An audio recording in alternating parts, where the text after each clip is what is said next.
ನಮಸ್ಕಾರ ಎಲ್ರಿಗೂ, ನಾನು ಮಮತಾ. ಇವತ್ತು ಒಂದು ಹೆಲ್ದಿ ಆದಂಥ ಪ್ರೋಟೀನ್ ದೋಸೆ ರೆಸಿಪಿನ ನಾನು ನಿಮ್ಮ ಜೊತೆ ಶೇರ್ ಮಾಡ್ಕೊಳ್ತಾ ಇದ್ದೀನಿ. ತುಂಬ ಅಂದರೆ ತುಂಬ ಈಸಿ ಮಾಡುವಂಥದ್ದು. ಹಾಗೆ ಇದಕ್ಕೆ ಯಾವುದೇ ಉದ್ದಿನ ಬೇಳೆ ಆಗಲಿ ಕಡಲೆಬೇಳೆ ಆಗಲಿ ಏನೂ ಕೂಡ ಬೇಕಾಗೋದಿಲ್ಲ. ನಾನು ತೊಗೊಂಡಿರೋದು 1 ಕಪ್ ಹೆಸರು ಕಾಳನ್ನು ತೊಗೊಂಡಿದ್ದೀನಿ. ಅದೇ ಅಳತೆಯಲ್ಲಿ 1 ಕಪ್ಪಷ್ಟು ಅಕ್ಕಿನ ತೊಗೊಂಡಿದ್ದೀನಿ. ನಾವು ಯಾವ ಕಪ್ಪಲ್ಲಿ ಹೆಸರು ಕಾಳು ಹಾಕಿರ್ತೀವಿ ನೋಡಿ, ಅದೇ ಕಪ್ಪಲ್ಲಿ ನಾನು ಅಕ್ಕಿನ ತೊಗೊಂಡಿದ್ದೀನಿ. ಇದ್ರ ಜೊತೆಗೆ ನಾನು ತೊಗೊಂಡಿರೋದು ಕಡಲೆ ಬೀಜ, ಏನು ಶೇಂಗಾ ಬೀಜ ಅಂತ ಅಂತೀವಿ ನೋಡಿ, ಅದನ್ನ ತೊಗೊಂಡಿರೋದು. ಇಷ್ಟಿದ್ರೆ ನಮಗೆ ದೋಸೆ ರೆಡಿ ಆಗುತ್ತೆ. ಇದನ್ನು ನಾನು ರಾತ್ರಿನೇ ನೆನೆಸಿಡ್ತಾ ಇದ್ದೀನಿ. ಒಂದು 8 ಅವರ್ ಆಗಬೇಕು. ಇಲ್ಲ ನೀವು ಬೆಳಗ್ಗೆ ನೆನೆಸಿಟ್ರೆ ಇಲ್ಲ ಮಧ್ಯಾಹ್ನ ಮಾಡ್ಕೊಳ್ಬೋದು, ಇಲ್ಲ ಮಧ್ಯಾಹ್ನ ನೆನೆಸಿಟ್ರೆ ನೀವು ರಾತ್ರಿಗೆ ಮಾಡ್ಕೊಳ್ಬೋದು. ಇದು ವೆಯ್ಟ್ ಲಾಸ್ ಮಾಡೋವ್ರಿಗಂತೂ ಒಂದು ಬೆಸ್ಟ್ ಏನೋ ರೆಸಿಪಿ ಅಂತಲೇ ಹೇಳ್ಬೋದು. ಇವಾಗ ಈ ಮೂರನ್ನು ಕೂಡ ನಾನು ಹಾಕ್ಕೊಂಡು ಒಂದೇ ಪ್ರಮಾಣದಲ್ಲಿ ಹಾಕ್ಕೊಂಡು ನಾನು ಇಲ್ಲಿ ತೊಳ್ಕೊತಾ ಇದ್ದೀನಿ. ಒಂದು 2ರಿಂದ 3 ಸಲ ತೊಳ್ಕೊಬೇಕು. ನಾನಿಲ್ಲಿ ಸೊಸೈಟಿ ಅಕ್ಕಿನ ತೊಗೊಂಡಿದ್ದೀನಿ, ಅಂದರೆ ರೇಷನ್ ಅಕ್ಕಿ ಬರುತ್ತೆ ನೋಡಿ, ಅದನ್ನ ತೊಗೊಂಡಿದ್ದೀನಿ. ನೀವು ಆ ಅಕ್ಕಿ ಇಲ್ಲ ಅಂದರೆ ನೀವು ಸೋನಾ ಮಸೂರಿ ಅಕ್ಕಿ ಬೇಕಾದ್ರೂ ತೊಗೋಬೋದು, ಇಲ್ಲ ಆರ್ಗ್ಯಾನಿಕ್ ಅಕ್ಕಿ ಇದ್ದರೆ ಅದು ಕೂಡ ತೊಗೊಳ್ಬೋದು. ನಾನಿಲ್ಲಿ ಸೊಸೈಟಿ ಅಕ್ಕಿನ ತೊಗೊಂಡಿದ್ದೀನಿ. ಇಲ್ಲಿ ನೋಡ್ತಾ ಇದ್ದೀರಲ್ಲ, ಈಗ ಒಂದು 2ರಿಂದ 3 ಸಲ ನಾನು ತೊಳೆದ್ಬಿಟ್ಟು ನಾನಿಲ್ಲಿ ನೀರು ಹಾಕಿ ಫುಲ್ ನೈಟ್ ನೆನೆಯೋ ಥರ ಬಿಡ್ತೀನಿ. ಬೆಳಗ್ಗೆ ಇದನ್ನು ರುಬ್ತೀನಿ. ಇಲ್ಲಾಂದರೆ ಒಂದು 5ರಿಂದ 6 ಅವರ್ ಆದರೂ ನೆನೆಯಬೇಕು. ನೆಂದರೆ ನಮಗೆ ದೋಸೆ ಚೆನ್ನಾಗಿ ಬರ್ತವೆ. ಇವಾಗ ಬೆಳಗ್ಗೆ ಆಗಿದೆ, ರಾತ್ರಿ ನೆನೆಸಿಟ್ಟಿದ್ದೆ ಅಲ್ಲ, ಬೆಳಗ್ಗೆ ಆಗಿದೆ, ಚೆನ್ನಾಗಿ ನೆಂದಿದೆ. ಹೆಸರು ಕಾಳು ಬೇಗ ನೆನೆಯುತ್ತೆ, ಅಂದರೆ ಅಕ್ಕಿ ಮತ್ತು ಕಡಲೆ ಬೀಜ ನೆನೆಯಬೇಕಲ್ವ, ಹಾಗಾಗಿ ದೋಸೆ ಚೆನ್ನಾಗಿ ಬರಬೇಕಂತ ಅಂದರೆ ಚೆನ್ನಾಗಿ ನೆನೆಯಬೇಕು. ಇವಾಗ ನೋಡಿ ಇನ್ನೊಂದು ಸಲ ನಾನು ತೊಳ್ಕೊಳ್ತಾ ಇದ್ದೀನಿ. ಅದು ಅಕ್ಕಿನಲ್ಲಿ ಇರುತ್ತೆ ನೋಡಿ, ಅಕ್ಕಿ ಮತ್ತು ಹೆಸರು ಕಾಳಾಗೆಲ್ಲ ಸ್ವಲ್ಪ ಧೂಳು ಥರ ಇರುತ್ತೆ ನೋಡಿ. ಇನ್ನೊಂದು ಸಲ ನೀಟಾಗಿ ತೊಳ್ಕೊಂಬಿಟ್ಟು ಇವಾಗ ನೀರನ್ನು ಚೇಂಜ್ ಮಾಡ್ತಾ ಇದ್ದೀನಿ. ಇವಾಗ ಇದನ್ನು ಗ್ರೈಂಡ್ ಮಾಡ್ಕೊಳ್ಬೇಕು.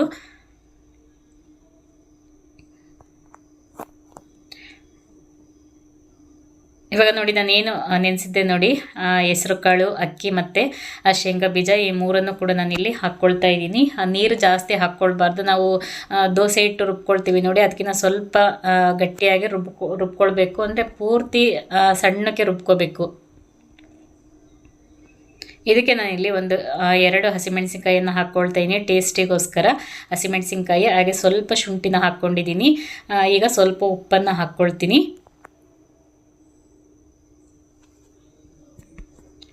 ನೋಡಿ, ಇಷ್ಟು ಹಾಕ್ಕೊಂಡು ನಾನು ಸಣ್ಣದಾಗಿ ರುಬ್ಕೊಳ್ತೀನಿ.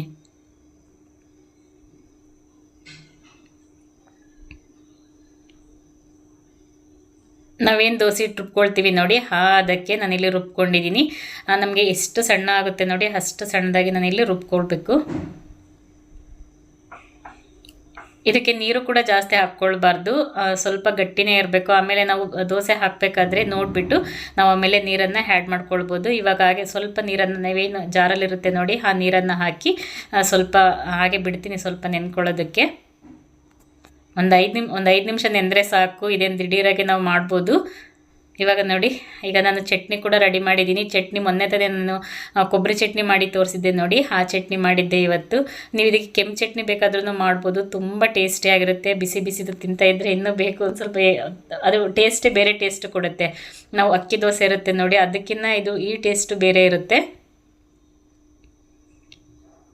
ನಾನು ಯಾವಾಗಲೂ ಹೇಳ್ತಾ ಇರ್ತೀನಿ, ಕಾವಲಿ ಇಟ್ಟ ಮೇಲೆ ಈರುಳ್ಳಿನ ಉಜ್ಜಬೇಕು ಅಂತ. ಈರುಳ್ಳಿ ಉಜ್ಜಿದ್ರೆ ಅಂಟೋದಿಲ್ಲ, ದೋಸೆ ಚೆನ್ನಾಗಿ ಬರ್ತವೆ.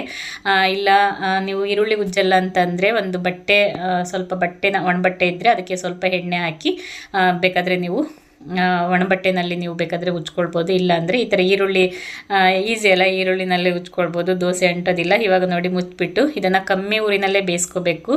ಸಣ್ಣ ಊರಿನಲ್ಲೇ ಬೇಯಿಸ್ಕೊಂಡ್ರೆ ಚೆನ್ನಾಗಿ ಬೇಯುತ್ತೆ.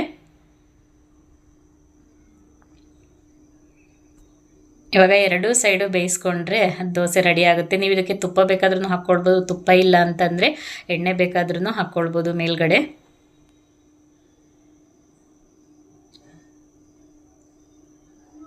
ನೋಡಿ, ಇಷ್ಟಾದರೆ ದೋಸೆ ರೆಡಿ ಆಯಿತು. ನೋಡಿದ್ರಲ್ಲ ಎಷ್ಟು ಈಸಿಯಾಗಿ ದೋಸೆ ಮಾಡ್ಬೋದು ಅಂತ ಅಂದ್ಬಿಟ್ಟು. ನಾವು ವೆಯ್ಟ್ ಲಾಸ್ ಮಾಡಬೇಕಾದ್ರೆ ಈ ಥರ ಪ್ರೋಟೀನ್ ದೋಸೆ, ಪ್ರೋಟೀನ್ ಅಂತ ಎಷ್ಟಿರುತ್ತೆ ಗೊತ್ತೇ ಇರುತ್ತೆ. ಹೆಸರು ಕಾಳಲ್ಲೂ ಪ್ರೋಟೀನ್ ಇದೆ, ಹಾಗೆ ಶೇಂಗಾ ಬೀಜದಲ್ಲೂ ಪ್ರೋಟೀನ್ ಇದೆ. ನೋಡಿ, ದೋಸೆ ರೆಡಿ ಆಯಿತು. ಈ ಥರ ಮಾಡಿಕೊಂಡು ನೀವು ಕೂಡ ತಿನ್ನಿ, ವೆಯ್ಟ್ ಲಾಸ್ ಮಾಡ್ಕೊಳ್ಳಿ. ಇವತ್ತಿನ ರೆಸಿಪಿ ಇಷ್ಟ ಆಗಿದೆ ಅಂದ್ಕೊತೀನಿ. ಇಷ್ಟ ಆಗಿದ್ರೆ ಪ್ಲೀಸ್ ಲೈಕ್ ಮಾಡಿ. ಹೊಸ್ದಾಗಿ ಯಾರೆಲ್ಲ ನೋಡ್ತಿದ್ದೀರಾ ನನ್ನ ಚಾನಲನ್ನು ಸಬ್ಸ್ಕ್ರೈಬ್ ಮಾಡಿಕೊಂಡು ಸಪೋರ್ಟ್ ಮಾಡಿ. ಇದೇ ಥರ ರೆಸಿಪಿ ಬೇಕಂದರೆ ಕಮೆಂಟ್ ಮಾಡಿ, ನಾನು ಶೇರ್ ಮಾಡ್ತೀನಿ. ವೆಯ್ಟ್ ಲಾಸ್ ರೆಸಿಪಿ ಬೇಕಂದರೆ ಕಮೆಂಟ್ ಮಾಡಿ, ನಾನು ಶೇರ್ ಮಾಡ್ತೀನಿ. ನಾನು ವೆಯ್ಟ್ ಲಾಸ್ ಮಾಡೋದಕ್ಕೆ ಏನೆಲ್ಲ ಫಾಲೋ ಮಾಡ್ತಾಯಿದ್ದೀನಿ ಅದನ್ನು ಶೇರ್ ಮಾಡ್ತೀನಿ. ನೋಡಿ, ಒಂದು ಒಳ್ಳೆ ಪ್ರೋಟೀನ್ ಬ್ರೇಕ್ಫಾಸ್ಟ್ ಹಾಗೆ ವೆಯ್ಟ್ ಲಾಸ್ ಬ್ರೇಕ್ಫಾಸ್ಟ್ ರೆಡಿ ಆಯಿತು.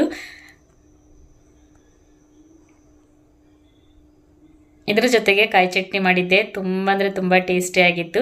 ನೋಡಿದ್ರಲ್ಲ ಫ್ರೆಂಡ್ಸ್, ಇವತ್ತಿನ ರೆಸಿಪಿನ ಇಲ್ಲಿಗೆ ಹೆಣ್ಣು ಮಾಡ್ತಾಯಿದ್ದೀನಿ. ಇನ್ನೊಂದು ರೆಸಿಪಿ ಜೊತೆ ಬರ್ತೀನಿ.